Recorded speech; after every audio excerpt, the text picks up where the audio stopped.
Friends, welcome to Julina's kitchen. ഇന്ന് നമ്മൾ തയ്യാറാക്കാൻ പോകുന്നത് നമുക്ക് തലേ ദിവസം ബാക്കി വരുന്ന ചോറുണ്ടല്ലോ, അതുകൊണ്ട് നമുക്കൊരു കിണ്ണത്തപ്പം തയ്യാറാക്കാം. അപ്പോൾ ഞാൻ ഇന്നലെ ബാക്കി വന്ന 2 കപ്പ് ചോറുണ്ടായിരുന്നു, അതുകൊണ്ടാണ് ഇന്ന് ഈ കിണ്ണത്തപ്പം തയ്യാറാക്കിയിരിക്കുന്നത്. അപ്പോൾ നമുക്ക് അതെങ്ങനെയാണ് തയ്യാറാക്കേണ്ടതെന്ന് നോക്കാം. ഞാനിവിടെ 2 കപ്പ് ചോറാണ് എടുത്തിരിക്കുന്നത്. അത് നമുക്ക് ഒരു മിക്സിയുടെ ജാറിലേക്ക് ഇട്ട് കൊടുക്കാം. ഇതിലേക്ക് നമുക്ക് 1/2 കപ്പ് വെള്ളം ഒഴിച്ചിട്ട് ഒന്ന് അരച്ചെടുക്കാം. അധികം വെള്ളം ഒഴിക്കരുത്. ഇത് അരച്ചതിന് ശേഷം വെള്ളം ആവശ്യമുണ്ടെങ്കിൽ നമുക്ക് വീണ്ടും ഒഴിച്ചു കൊടുക്കാം. ഇപ്പോൾ ഞാൻ അരച്ചെടുത്തെങ്കിലും വളരെ തിക്കായിട്ടാണ് വന്നിരിക്കുന്നത്. അപ്പോൾ നമുക്ക് ഒരു 1/4 കപ്പ് വെള്ളം കൂടെ ഒഴിച്ച് ഒന്നുകൂടെ ഇപ്പോൾ ഞാൻ നന്നായിട്ട് അരച്ചെടുത്തു കേട്ടോ. ഇതേപോലെ വേണം അരച്ചെടുക്കാനായിട്ട്. ഇനി നമുക്ക് ഈ അരച്ചെടുത്ത മിക്സിലേക്ക് 2 ടേബിൾ സ്പൂൺ അരിപ്പൊടി ഇട്ട് കൊടുക്കാം. ഇനി ഇതിലേക്ക് 1 ടീസ്പൂൺ ഏലക്ക പൊടിച്ചത് ചേർത്ത് കൊടുക്കാം. ഇനി നമുക്കിതിലേക്ക് വേണ്ടത് നാളികേരപ്പാലാണ്. ആദ്യം നമുക്ക് 1 കപ്പ് ഒഴിച്ച് ഇതൊന്ന് അടിച്ചെടുക്കാം. അതിനുശേഷം നമുക്ക് ബാക്കിയുള്ളത് ചേർത്ത് കൊടുക്കാം. ഇപ്പോൾ ഞാനിത് നന്നായിട്ട് അരച്ചെടുത്ത് കഴിഞ്ഞു കേട്ടോ. അപ്പോൾ നമുക്ക് ആ 1 കപ്പ് പാൽ കൊണ്ട് തന്നെ നമുക്കിത് അരച്ചെടുക്കാൻ പറ്റി. തേങ്ങാപ്പാൽ ഇല്ലെങ്കിൽ നിങ്ങൾക്ക് പശുവും പാലായത് ഒഴിക്കാം കേട്ടോ. അതേപോലെ ഇതിൽ ഞാൻ ചേർത്തിരിക്കുന്ന അരിപ്പൊടി വറുത്ത അരിപ്പൊടിയാണ്. വറുത്ത അരിപ്പൊടി ആവണമെന്ന് നിർബന്ധമില്ല, വറുക്കാത്ത അരിപ്പൊടി ആയാലും കുഴപ്പമൊന്നുമില്ല കേട്ടോ. ഇനി നമുക്ക് വേണ്ടത് ശർക്കരയാണ്. അത് 250 ml മെഷർമെൻറ്റ് കപ്പിൽ 1 കപ്പ് ശർക്കരയാണ് ഞാൻ എടുത്തിരിക്കുന്നത്. നമ്മൾ ചോറെടുത്തത് ഇതേ കപ്പിൽ തന്നെ 2 കപ്പാണ് കേട്ടോ. അപ്പോൾ 2 കപ്പ് ചോറിന് 1 കപ്പ് ശർക്കര എടുത്തു. ഇനി നമുക്കിത് 1/2 കപ്പ് വെള്ളവും ചേർത്ത് ഇതൊന്ന് ഉരുക്കിയെടുക്കാം.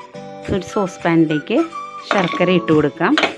അതോടൊപ്പം തന്നെ 1/2 കപ്പ് വെള്ളവും ഒഴിച്ചു കൊടുക്കും.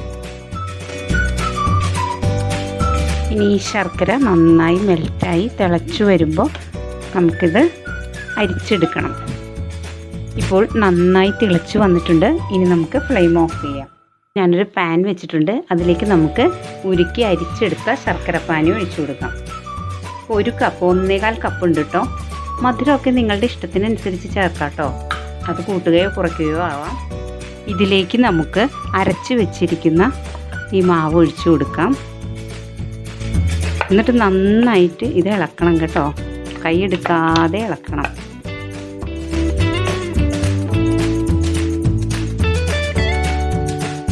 ഇപ്പോൾ ഒന്ന് കുറുകി വരുന്നുണ്ട് കേട്ടോ. നമ്മളിങ്ങനെ ഇളക്കി കൊടുക്കണം. പിന്നെ നോൺ സ്റ്റിക്കിൻ്റെ പാൻ ആയതുകൊണ്ട് നമുക്ക് അത്ര വലിയ കുഴപ്പമില്ല. ഇങ്ങനെ ഒട്ടിപ്പിടിക്കുന്നുള്ള പ്രശ്നം വേണ്ട.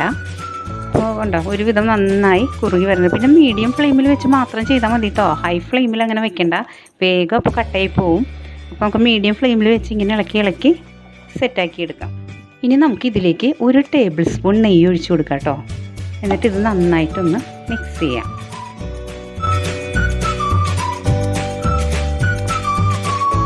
ഇതിലേക്ക് അല്പം ഉപ്പിട്ട് കൊടുക്കാം കേട്ടോ. ഉപ്പ് ഞാൻ നേരത്തെ ഇടാൻ മറന്നുപോയതാണ്. ഒരല്പം മതി, നമുക്ക് ഷുഗർ ഒന്ന് ബാലൻസ് ചെയ്യാൻ വേണ്ടിയിട്ടാണ്. കുറച്ചുകൂടെ തിക്കായിട്ട് വന്നിട്ടുണ്ട് കേട്ടോ. ഇനി നമുക്കിതിലേക്ക് 1 ടേബിൾ സ്പൂൺ കൂടെ നെയ്യിട്ട് കൊടുക്കാം. എന്നിട്ട് നന്നായി മിക്സ് ചെയ്യാം.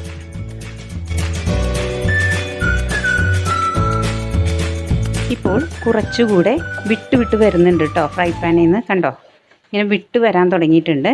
ഇനി നമുക്കിതിലേക്ക് 1 ടേബിൾ സ്പൂൺ കൂടെ നെയ്യ് ഒഴിച്ചു കൊടുക്കാം.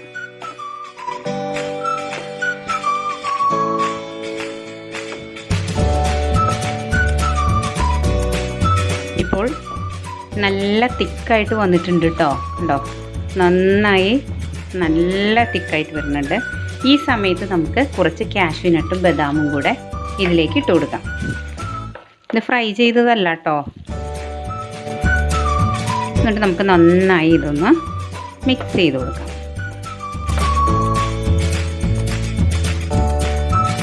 ഇപ്പോൾ നന്നായി കണ്ടോ, ഈ പാനിൽ നിന്നും വിട്ട് വരുന്നുണ്ട് കേട്ടോ. കണ്ടോ, ഇതാണ് ഇതിൻ്റെ പാകം.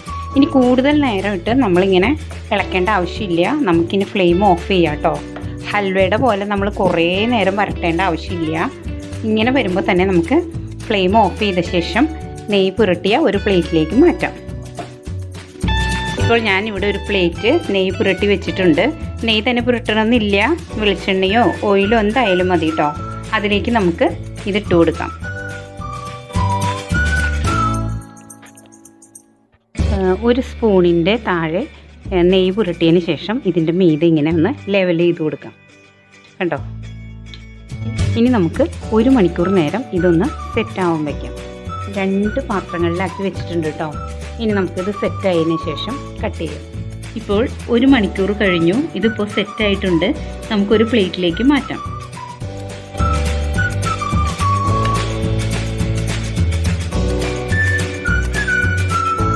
കേട്ടോ, നല്ല സോഫ്റ്റ് ആയിട്ടുള്ള അപ്പം റെഡി ആയിട്ടുണ്ട് കേട്ടോ.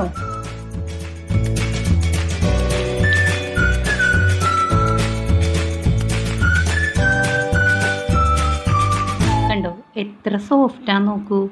കണ്ടോ, നല്ല സോഫ്റ്റ് ആയിട്ടുള്ള അപ്പം കേട്ടോ. അപ്പോൾ നിങ്ങളെല്ലാവരും ഇത് ട്രൈ ചെയ്ത് നോക്കണം. അങ്ങനെ നമ്മൾ വളരെ ഈസിയായി തലേ ദിവസത്തെ ചോറ് കൊണ്ട് കിണത്തപ്പം തയ്യാറാക്കി. വളരെ ഈസി അല്ലേ ഇത്? അപ്പോൾ നിങ്ങളെല്ലാവരും ഇത് ട്രൈ ചെയ്യണം. നിങ്ങളുടെ ഫീഡ്ബാക്കൊക്കെ അറിയിക്കണം. അപ്പോൾ നമുക്ക് മറ്റൊരു റെസിപ്പിയുമായി വീണ്ടും കാണാം. Thanks for watching.